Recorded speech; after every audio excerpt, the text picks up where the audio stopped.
मैं doctor Mukta Dwivedi, associate professor SPC government college Ajmer से बोल रही हूँ। आज मेरा जो लेक्चर है वो आज भी बीए पार्ट फर्स्ट के फर्स्ट पेपर के लिए है। जो आज का विषय है वो है राजनीतिक सिद्धांत का ह्रास अथवा पतन तथा पुनरोदय, यानी decline and revival of political theory. जैसा कि हम जानते हैं, राजनीतिक सिद्धांत के दो प्रकार हैं। एक तो परंपरागत राजनीतिक सिद्धांत और दूसरा आधुनिक राजनीतिक सिद्धांत। परंपरागत राजनीतिक सिद्धांत की जो प्रमुख विशेषताएं थी वो विशेष रूप से आदर्शी थे, नॉर्मेटिव थे, दार्शनिक थे यानी फिलोसॉफिकल थे, ऐतिहासिक थे। उनका जो पूरा जोर था वो मूल्यों पर आधारित अध्ययन पर था। उनके निष्कर्ष कल्पना पर आधारित थे, जैसे कि T H. Green, Hobhouse, G D H. Cole, Tawney, Harold Laski, सभी के विचारों में नैतिक उपदेश देखने को मिलते हैं, यानी वो नैतिकता पर बहुत बल देते थे। और यही कारण था कि परंपरागत राजनीति विज्ञान के प्रति असंतोष उत्पन्न हुआ और आधुनिक राजनीति विज्ञान के अंतर्गत आधुनिक अध्ययन पद्धति की ओर अग्रसर हुआ गया। तो जो दूसरा राजनीतिक सिद्धांत है वो है आधुनिक राजनीतिक सिद्धांत, यानी मॉडर्न पॉलिटिकल थ्योरी अस्तित्व में आई। मॉडर्न पॉलिटिकल थ्योरी की विशेषता ये थी कि इसमें राजनीति विज्ञान को विज्ञान बनाने पर जोर दिया गया और इसके लिए उन्होंने आनुभविक पद्धति का प्रयोग किया, एम्पेरिकल मेथड्स का प्रयोग किया। और जो निष्कर्ष निकाले गए सिद्धांत बनाने के लिए या जो निष्कर्ष थे वो पर्यवेक्षण पर, अनुभव और तथ्यों पर आधारित निकालने पर जोर दिया गया। तो इस तरह से जो ये दो राजनीतिक सिद्धांत हुए, परंपरागत राजनीतिक सिद्धांत और आधुनिक राजनीतिक सिद्धांत। अब राजनीतिक सिद्धांत के ह्रास या पतन से क्या अभिप्राय है? राजनीतिक सिद्धांत के ह्रास या पतन से अभिप्राय है कि जो परंपरागत राजनीतिक सिद्धांत है वो राजनीतिक सिद्धांत अब ह्रास या पतन की ओर है, ऐसा राजनीति विज्ञानी मानने लगे। और ये जो तथ्य है वो डेविड ईस्टन और अल्फ्रेड कॉबेन जैसे जो राजनीतिक विद्वान थे राजनीति विज्ञान के, उन्होंने ये चीज इस बारे में अध्ययन किया, इस तथ्यों का अध्ययन किया और उन्होंने ये बताया कि अब परंपरागत राजनीति विज्ञान जो है, परंपरागत राजनीतिक सिद्धांत जो है वो ह्रास की तरफ बढ़ रहा है, क्योंकि अब उस तरीके से जिन पद्धतियों को परंपरागत राजनीति विज्ञान या राजनीति शास्त्र में अपनाया गया था उन पद्धतियों को अपनाकर और उन तरीके से अब सिद्धांतों का निर्माण नहीं किया जा सकता है या जाता है। इसलिए अब जो परंपरागत राजनीति सिद्धांत हैं, राजनीतिक सिद्धांत, उनका अंत होने लगा है, यानी वो एक तरह से समापन की ओर हैं। अल्फ्रेड कॉबेन और डेविड ईस्टन का मानना ये था कि जो परंपरागत राजनीतिक सिद्धांत थे उनका अभ्युदय अस्त व्यस्तता की दिशा में या परिवर्तन की दिशा में हुआ था। अस्त व्यस्तता से तात्पर्य यह है कि प्राचीन काल में जब यूनान और जो उसके छोटे नगर राज्य थे, एथेंस, स्पार्टा वगैरह, वहाँ जो राजनीतिक, आर्थिक, सामाजिक उथल पुथल होती थी, उसकी वजह से राजनीति शास्त्री उन समस्याओं का हल निकालने के लिए सिद्धांतों का निर्माण करते थे। तो यानी परंपरागत राजनीतिक सिद्धांत जो बने वो एक रिक्वायरमेंट के अनुसार बने कि ये रिक्वायरमेंट ये होती थी कि राजनीतिक व्यवस्था और समाज की जो अन्य व्यवस्थाएं थी वो राजनीति शास्त्र की ओर देखती थी कि वो इन समस्याओं का क्या हल ढूंढेंगे या इसके लिए किन सिद्धांत को समाज को देंगे। तो उस समय जो राजनीतिक अस्त व्यस्तता थी या जो परिवर्तन की दिशा थी, तो समाज को दिशा देने के लिए राजनीतिक सिद्धांतों का निर्माण हुआ प्राचीन काल में। मध्यकाल में संत एगस्टाइन, एक्विनास इत्यादि, इन्होंने राजनीतिक सिद्धांतों का निर्माण किया। इन्होंने चर्च की प्रभुसत्ता और फिर कुछ विद्वानों ने राज्य की प्रभुसत्ता को सर्वोपरि ठहराया। तो उन्होंने भी ये आवश्यकता के कारण ही इस राजनीतिक सिद्धांत का निर्माण किया, ताकि राज्य की जनता को अराजकता से बचाकर उन पर एक अच्छा कंट्रोल स्थापित किया जा सके। 16वीं और 17वीं सदी में ऐसा माना जाता है कि ब्रिटेन में जो राजनीतिक उथल पुथल हुई और जो शनै शनै ब्रिटेन में जो शासन व्यवस्था का विकास हुआ, तो उस आधार पर सिद्धांतों के निर्माण किए गए। 18वीं सदी में फ्रांस में क्रांति हुई और फ्रांस की क्रांति ने इस जगत को राजनीतिक सिद्धांत दिया, स्वतंत्रता, समानता, और इसके जो तत्व हैं उन तत्वों को राजनीतिक सिद्धांतों के रूप में प्रस्तुत किया गया। तो कहने का मतलब यह है कि डेविड ईस्टन और अल्फ्रेड कोबेन का मानना यह है कि परंपरागत राजनीतिक सिद्धांत एक समय की उपज थे, यानी जैसे कहा जाता है कि आवश्यकता आविष्कार की जननी होती है, वैसे ही जब जब समाज को आवश्यकता पड़ी, राजनीतिक जो विचारक थे उन्होंने अपने दर्शन के माध्यम से, अपने नैतिक मूल्यों के माध्यम से, अपनी परिकल्पना के माध्यम से उन्होंने सिद्धांतों का निर्माण करके राजनीतिक सिद्धांतों का निर्माण किया। लेकिन अब जो द्वितीय विश्व युद्ध के बाद डेविड ईस्टन ने व्यवहारवादी राजनीतिक सिद्धांत और व्यवहारवादी पद्धतियों की शुरुआत की और उन्होंने कुछ अध्ययन किए, और उस अध्ययन के बाद में उन्होंने ये स्वीकार किया कि अब उस तरह के परंपरागत राजनीतिक सिद्धांत समाप्त होते जा रहे हैं। जैसे डेविड ईस्टन ने लिखा कि हम सामाजिक तनाव और सांस्कृतिक परिवर्तन के बुनियादी संकट से गुजर रहे हैं, किंतु दुनिया के किसी कोने में भी राजनीतिक दर्शन का उद्भव नहीं हुआ है। यानी अभी भी ऐसा नहीं है कि परिवर्तन नहीं हो रहे हैं, परिवर्तन हो रहे हैं। हमें भी समाज हमारी तरफ भी जो भी सिद्धांत है उसके लिए हमारी राजनीति विज्ञान की तरफ देख रहा है, लेकिन फिर भी उस तरीके के सिद्धांत के निर्माण अब नहीं हो रहे हैं, बल्कि ऐसा लगता है कि उनके अनुसार वो सिद्धांत निर्माण होना ही अब बंद हो गया है।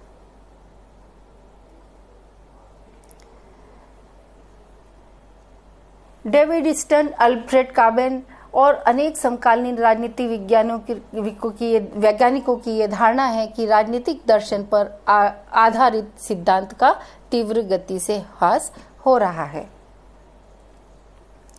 अब जो निष्कर्ष निकाले गए उस आधार पे ये राजनीतिक सिद्धांत के पतन के निम्न कारण माने गए। पहला जो कारण माना गया वो माना गया कि महान दार्शनिकों की परंपरा का अवसान हो गया है। महान दार्शनिकों की जो परंपरा थी कि वो क्या होना चाहिए पर बल देते थे, और उनका मानना ये था कि हम समाज में किस तरह से समाज को अच्छी स्थिति की ओर ले जा सकते हैं, और उस अच्छी स्थिति की ओर ले जाने के लिए उन्होंने कल्पना से सिद्धांतों का निर्माण किया।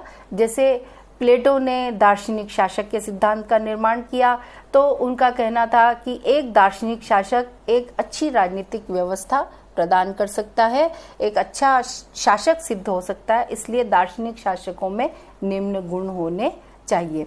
तो इस तरह से उस समय परिस्थितियों के अनुसार महान दार्शनिकों की जो परंपरा थी, उसके बाद में मध्यकाल में और थोड़े 17वीं 18वीं सदी तक भी राजनीतिक सिद्धांतों का निर्माण होता रहा, लेकिन अब उस परंपरा को कोई स्वीकार नहीं करता है, और चाहिए किस तरह होना चाहिए पर अब ज्यादा जोर नहीं दिया जाता है, इसलिए उस तरह के राजनीतिक सिद्धांतों का निर्माण होना भी बंद हो गया है।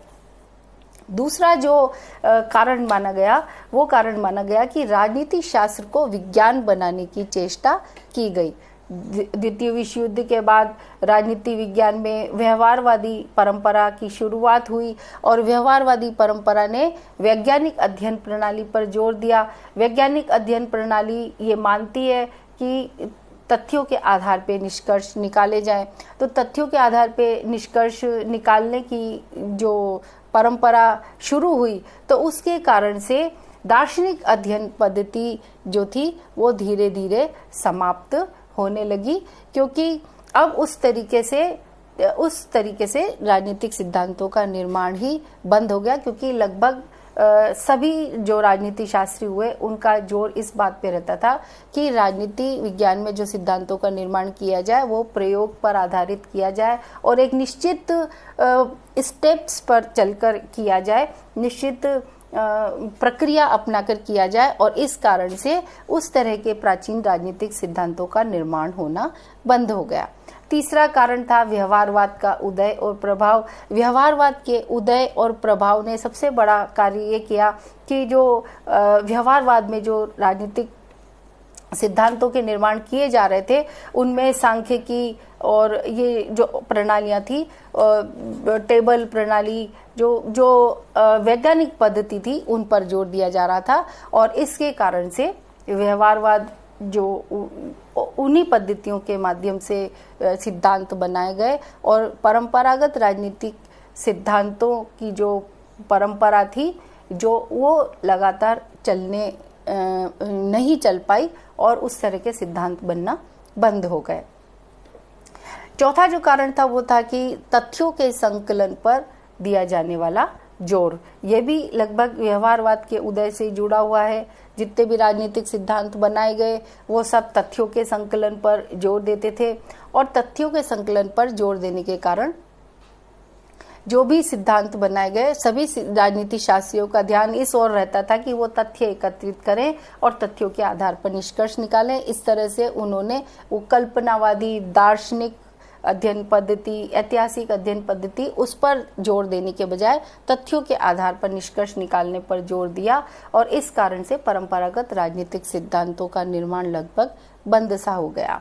इसी तरह से इतिहासवाद की बढ़ती हुई प्रवृत्ति भी बहुत बड़ा कारण रही। इतिहासवाद की प्रवृत्ति का मतलब ये है कि अब राजनीति शास्त्री इतिहास में जितने भी सिद्धांत बनाए गए उनको पढ़ कर निष्कर्ष निकालने लगे, बजाय इसके कि वो कोई सिद्धांत का निर्माण करते। तो प्राचीन काल से लेकर अब तक जितने भी राजनीति शास्त्री हुए, जो अब आने वाले राजनीति शास्त्री थे, उन्होंने उस परंपरागत राजनीतिक सिद्धांतों के निर्माण में से ही चीजें निकाली और उन चीजों को प्रस्तुत किया। तो इस तरह से इतिहास बनाने की बजाय उन्होंने जो इतिहास था उसमें से प्राप्त करके निष्कर्ष निकाले, तो निश्चित रूप से किसी नए सिद्धांत का निर्माण नहीं हुआ।